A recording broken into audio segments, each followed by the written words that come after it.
The slow-motion collapse of American retail. Hard to believe, but more and more major retail chains are shutting down all at once, leaving behind empty neighborhoods and thousands of workers without jobs.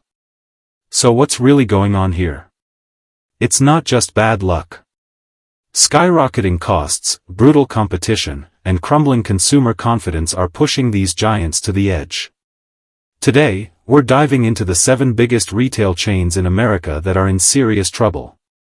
Some of these names were once true icons, but now they only live on in memory. A few you might expect, but trust me, others will catch you completely off guard. And don't skip the last one, it might just be a store you shop at every week, now standing right on the edge of collapse. 1. Sears, from retail giant to ghost store. If you grew up in the US, especially before the year 2000, I'd bet good money you stepped into a Sears at least once. Back then, people called Sears the Amazon of the 20th century. It was everywhere, from big cities to small towns. At its peak, Sears had more than 3,500 stores. Today, you could count what's left on one hand. Major newspapers are reporting that the once mighty Sears might soon be down to just 5 stores nationwide. So, what happened here? Let's rewind to 2006. That was Sears' golden era, pulling in more than $50 billion in revenue, a number most retail chains could only dream about. Fast forward to 2025, and that number has collapsed to less than $7 billion. An analysis broke down the fall of Sears into 5 main reasons. At the heart of it all, the company failed to adapt and invest in e-commerce. When Amazon exploded, Sears clung to its paper catalogs and outdated brick-and-mortar model.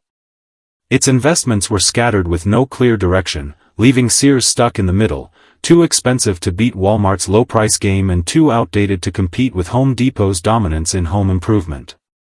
Sears also dropped the ball on maintaining its stores, leaving shoppers with aging buildings and tired interiors. When a Sears store disappears in a small town, dozens of employees lose their jobs, and the surrounding neighborhood loses traffic, dragging down local diners, coffee shops, and auto repair shops. But the story doesn't necessarily end in tragedy. Many old Sears buildings are being reborn as co-working spaces, logistics centers, and community hubs. If the last Sears store in your area closed, what would you miss the most, a specific item or the warm feeling of a weekend afternoon shopping with your family? 2. Bed Bath & Beyond, the end of an era. If the Sears story startled you, just wait until you hear what happened to Bed Bath & Beyond. The once beloved home goods paradise is now living only in the memories of millions of American families. In April 2023, Bed Bath & Beyond filed for Chapter 11 bankruptcy, and by July, the entire chain of remaining stores was forced to close. Remember, back in 2014, this brand had more than 1,500 stores across North America. Yet, in less than 10 years, they all vanished from the traditional retail map. The reasons for the collapse were many: falling behind in e-commerce, declining product quality and selection, supply chain issues, and fierce competition from Walmart, Target, and HomeGoods. Even the weapon that once defined the brand, the 20% off coupons that shoppers loved to collect, was no longer strong enough to pull customers in. On top of that, Bed Bath & Beyond carried a massive $5.2 billion debt, leaving them unable to pay suppliers on time. Shelves went empty, and sales kept falling. However, this brand hasn't completely disappeared. After bankruptcy, Bed Bath & Beyond was acquired by an e-commerce company. They announced a comeback not with endless aisles of shelves, but with a clean, easy-to-navigate website and home delivery. They moved house from the shopping street to the computer screen. Do you prefer buying home goods directly in-store so you can feel them with your own hands, or do you like shopping online for speed and convenience? 3. JCPenney, losing its luster. From more than 1,100 stores in 2011, JCPenney is now down to about 650. That means nearly half the chain has disappeared in just over a decade. Back in the day, JCPenney wasn't just a place to shop, it was a weekend hangout for millions of American families. For many, walking into J.C. Penney felt like having everything in one place.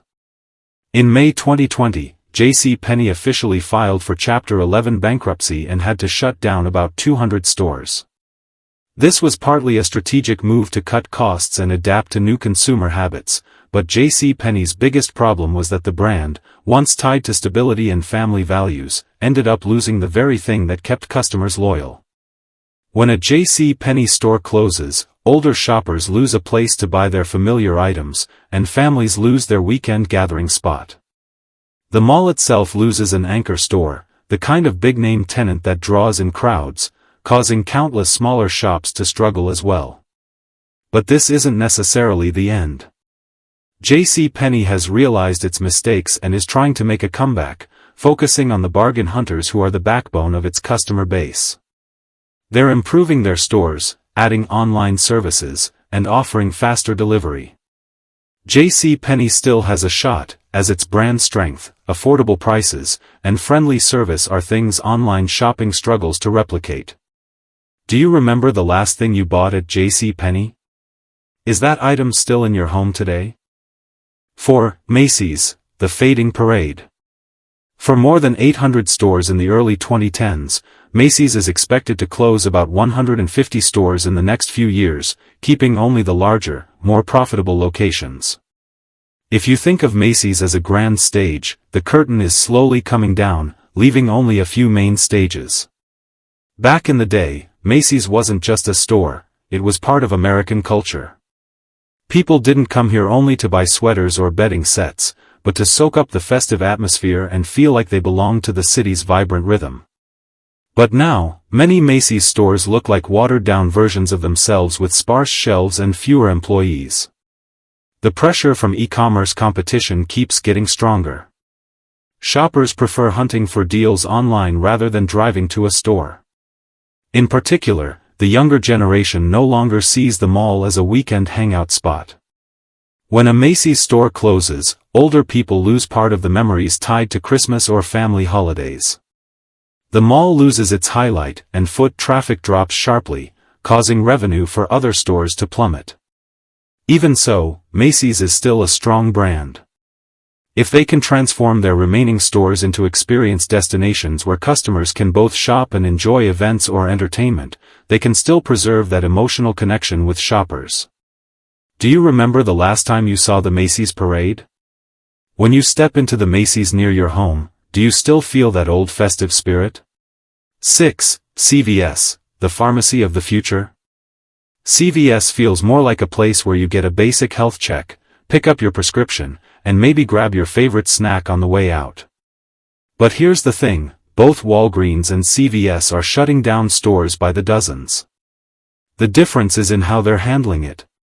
Walgreens is choosing to shrink down, while CVS has decided to completely reinvent itself.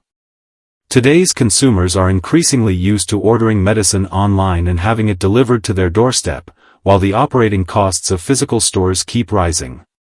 But while Walgreens focuses on cutting costs, CVS is looking further ahead. They are closing some stores in order to reinvest. Instead of being just a simple drugstore, they want to transform their remaining locations into healthcare centers. That means customers can get their blood pressure checked, receive vaccinations, or get direct consultations.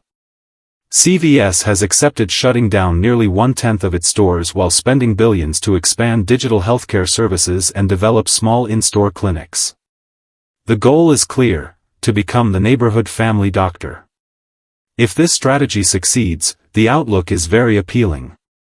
You could simply walk to your local CVS, pick up your prescription, and get health advice on the spot, a short and efficient healthcare journey instead of waiting hours in a hospital. Would you prefer your local pharmacy to be just a place to buy medicine or a place where you can quickly check your health, get vaccinated, and receive immediate medical advice? Gap, the end of simplicity. Even fashion, which we often think of as always changing and always on trend, is also struggling. And no name illustrates this more clearly than Gap.